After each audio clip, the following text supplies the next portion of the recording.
Hola, el héroe que te voy a presentar hoy es probablemente el más joven de toda la colección.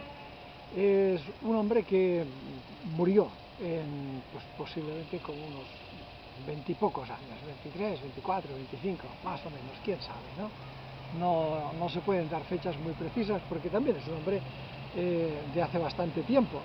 Es otro hombre del siglo XVI, pero este no vivió en Europa, sino que este es un hombre, es un americano que, hombre, técnicamente hablando era un español.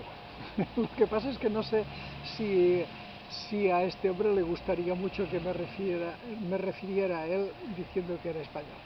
Bueno, sin más preámbulos, el nombre de este señor, de este joven, es Lautaro. Espero que le suene, pero si no te suena, te voy a decir algo sobre él, ¿no?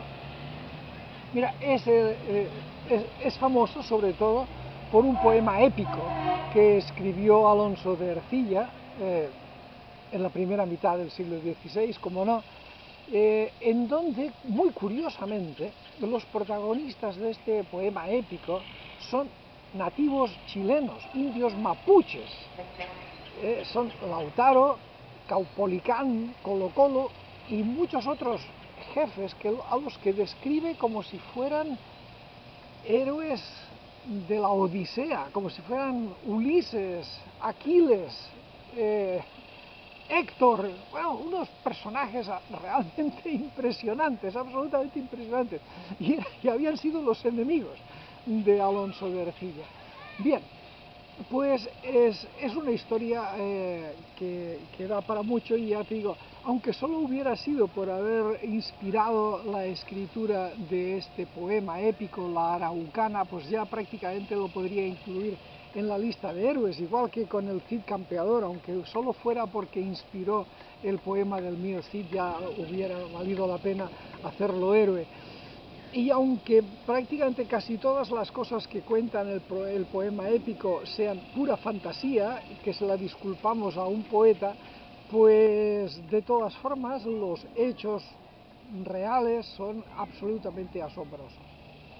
¿A qué me refiero? Bueno, Lautaro fue capturado siendo muy jovencito por los españoles, y entonces pues algo debieron ver en él, que era pues más inteligente, más espabilado, que acabó siendo el paje, el criado personal del gobernador de Chile, Pedro de Valdivia, uno de los más famosos conquistadores y muy experto. Supongo yo que si le eligieron a él y no a otro de los muchos que tendrían cautivos, pues debió ser porque Lautaro no era el más tonto, con toda seguridad.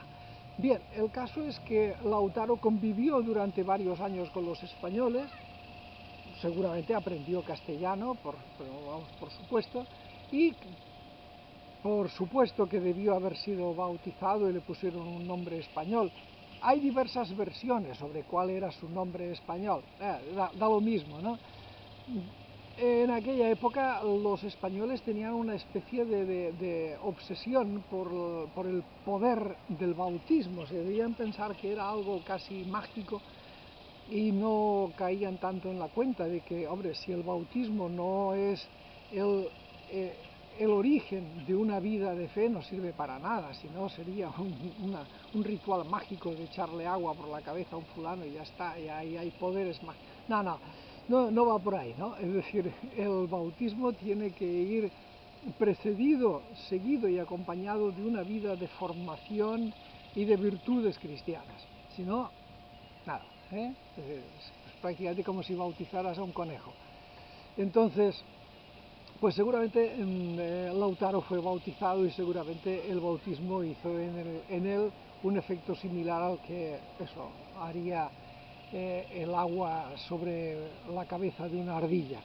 Bien, Lautaro estuvo, como te digo, varios años con los españoles, y en lugar de quedar seducido, admirado, fascinado por la cultura y la civilización española, generó en él un grandísimo resentimiento que, fundamentado sobre todo en ver la crueldad con la que los conquistadores trataban a su gente, a los que eran indígenas como él, a los nativos. Entonces Lautaro realmente se convenció de que lo que mejor se podía hacer por su tierra y por su pueblo era echar a los españoles, sin más problemas, es decir, estos hay que echarlos. Entonces Lautaro, con muchísima inteligencia, pues se dedicó a aprender, y aprendió pues el manejo de los caballos, que era una cosa realmente importante, porque un caballo era un arma interesantísima y además era algo que les daba mucho miedo a los indígenas. Aprendió sobre caballos y aprendió a montar a caballo, aprendió sobre las armas, las armaduras, el uso de las armas de fuego, las lanzas, las espadas, aprendió todo lo que era necesario para ser pues un conquistador. Y una vez que él ya pensó que lo conocía todo, pues se fugó, abandonó a los españoles y se juntó con los indígenas.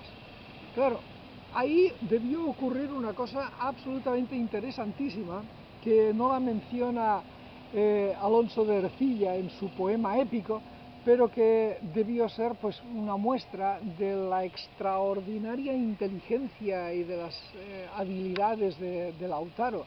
Y es como un jovencito fugado de los españoles, que había sido secuestrado desde niño y que por lo tanto pues no tenía experiencia de luchar y de combatir con sus congéneres, los nativos mapuches, pues como este jovencito aparece y ante los caciques, los grandes guerreros experimentados, y les dice, tenéis que cambiar, esto hay que cambiarlo, así, o cambiáis o morís, o vais al desastre. Entonces, obviamente, pues a un guerrero arrogante y orgulloso esto no le debió sentar nada bien, ¿no? Es decir, o se lo debieron explicar de otra forma, o Lautaro aprendió la manera de irse ganando la confianza poco a poco y de ir consiguiendo algunos éxitos parciales y decirles, ves, mira, fíjate, ahí está lo que os he enseñado, ¿no? También probablemente ayudaría que él, cuando se fugó, pues se llevó un caballo y se llevó armas para enseñárselas, es decirles, mira, esto es lo que hay, así es. Y entonces les fue explicando y les fue convenciendo de que tenían que cambiar de estrategia, de táctica, que tenían que cambiar hasta incluso de armamento. Les enseñó pues qué nuevas armas debían usar para ser más eficientes, por ejemplo, pues a tener armas más pesadas, más contundentes, que pudieran afectar incluso a un casco, a una armadura de hierro. Les enseñó cómo matar a un caballo, les enseñó a usar lazos para agarrar a los jinetes y tirarlos de los caballos, les enseñó a formación, a hacer una formación de orden cerrado, ¿no?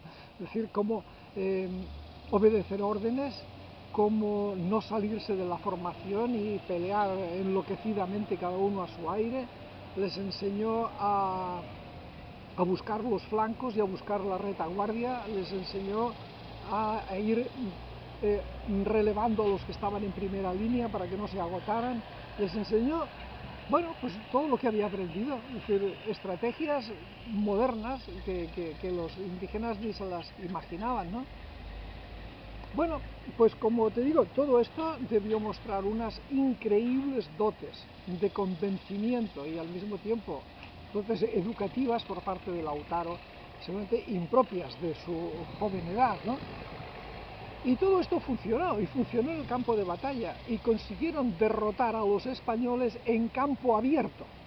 Es decir, en una masa de guerreros indígenas enfrentando cargas de caballería y descargas de artillería. Y funcionó, y derrotaron a los españoles. Y consiguieron hacer prisionero a su antiguo jefe, a Pedro de Valdivia, y al que mataron, ejecutaron. Consiguieron que los españoles evacuaran una ciudad que tenían en el sur de Chile, que era Concepción. Consiguieron que los españoles en Santiago estuvieran aterrados ante la perspectiva de que los mapuches aparecieran de pronto, porque ya los creían invencibles. Que fue todo un shock lo que ocurrió en aquellos momentos. Bien, los mapuches no le siguieron del todo, porque parece ser que después de una victoria se dedicaban a celebrar, en lugar de explotar la victoria, explotarla estratégicamente y lograr importantes avances, ¿no? Esto pues impidió que efectivamente los mapuches consiguieran expulsar a los españoles de Chile. Lo hubieran podido hacer, pero bueno, todo tiene límites, ¿no? El caso es que al final, tras años de pelea y de combate, con 20 y pocos años Lautaro murió en combate, pues le consiguieron alcanzar, porque no era de los que se escondían, ¿no? Pero, ojo, y esto también es muy interesante, contrariamente a lo que sucedía con otros indígenas, no pasaba que cuando matan al jefe se queda, sino que se ve que los había enseñado bien.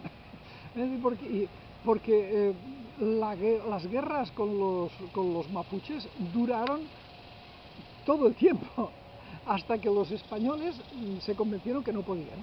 O sea, iban mandando tropas y tropas a Chile y no pudieron jamás derrotar a los mapuches, y al final tuvieron que hacer acuerdo y decir, bueno, ya, mira, muy bien, quedaos ahí y no fastidiéis más, y listo. Y reconocieron una frontera, el río Biobío, y listo. Y ahí quedaron hasta la República, y en la República otra vez, es decir, los criollos chilenos pensaron que ellos iban a poder, y no pudieron tampoco. Es decir, los mapuches todavía siguen en su sitio, hombre, ya con muchos más métodos modernos y educativos, etcétera, etcétera, se han adaptado más a la vida moderna y eso, pero los mapuches siguen ahí, es decir, son unos claros, orgullosos descendientes de toda esta generación de Lautaro y los demás. Entonces es un grandísimo héroe, del pensamiento también, es un héroe que nos viene a mostrar cómo la valentía y la fuerza no son suficientes, sino que hay que poner cerebro, hay que poner inteligencia, hay que poner capacidad de construir organización, capacidad de manejar el cambio en una organización, cosa que debió ser muy difícil. O sea, realmente nadie sabe cómo lo logró, pero eso debió ser extraordinariamente difícil, lograr que los indígenas cambiaran tan radicalmente su forma de combatir, ¿no? Porque, por ejemplo, una de las tácticas con las que derrotaron a Valdivia era que en lugar de atacar todos en masa, iban atacando escalonadamente, atacaba un grupo y se retiraba. Y luego atacaba otro, y luego otro, y luego otro. Entonces ellos iban descansando, pero los españoles no descansaban nunca. Es decir, estaban constantemente enfrentando una nueva oleada de guerreros mapuches, hasta que finalmente colapsaron, de agotamiento y de todo. Un hombre no puede estar peleando 24 horas seguidas, es decir, y colapsaron. Fíjate tú la cantidad de cerebro y de organización y de disciplina que eso requería. Bueno, Lautaro, mi héroe, ¿lo adoptas tú también como héroe, sí o no? Continuaremos hablando. Cuídate y hasta pronto.